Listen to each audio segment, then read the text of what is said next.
You will hear a man called Lance Arbery telling a group about his job at a zoo. For questions 9 to 18, complete the sentences with a word or short phrase.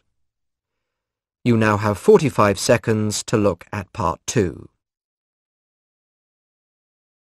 Hi, my name's Lance and I work as an animal keeper at the local zoo. I've come along today to tell you about my job and about an upcoming event at the zoo for young people. So what do?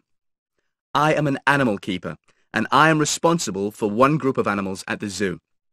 I'm lucky enough to have the elephants under my charge, but I'm not just an elephant keeper because I also look after the rhinos and hippos.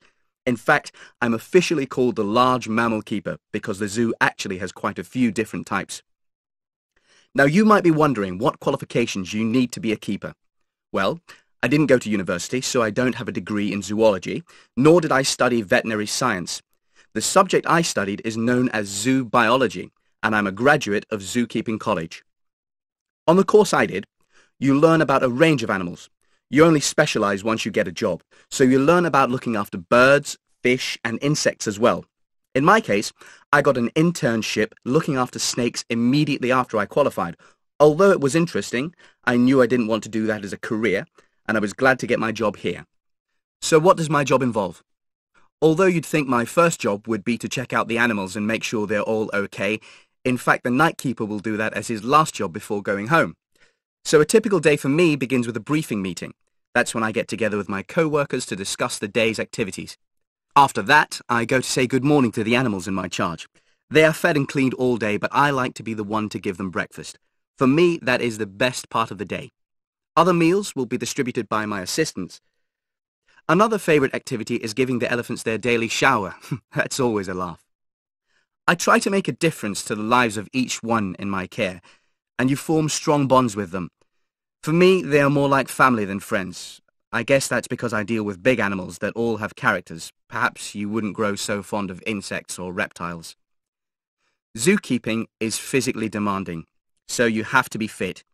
In my particular job, you also need to be observant, because I'm dealing with intelligent animals and you never know what they are going to do next. I look out for signs of nervousness or anger and try to find out what's wrong. Rhinos, for example, have a reputation for being aggressive, but this is not generally true.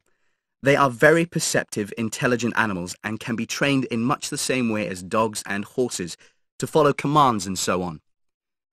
So, if you're interested in a job like mine, the zoo is holding what's known as a Career Discovery Day on November 6th, and anyone over the age of 16 is welcome to come along. Younger kids can come too, but they need to be accompanied by an adult. There'll be a tour of the zoo and talks from various people who work there. Check-in will begin at 12:30 and the events will start at around 1 o'clock and go on till 4. Your zoo gets lots of people coming to these events and numbers are limited, so be sure to register online if you're interested.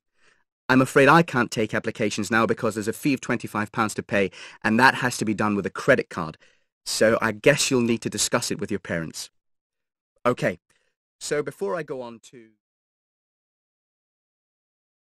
Now listen to the recording again. That is the end of part 2. Now turn to part 3.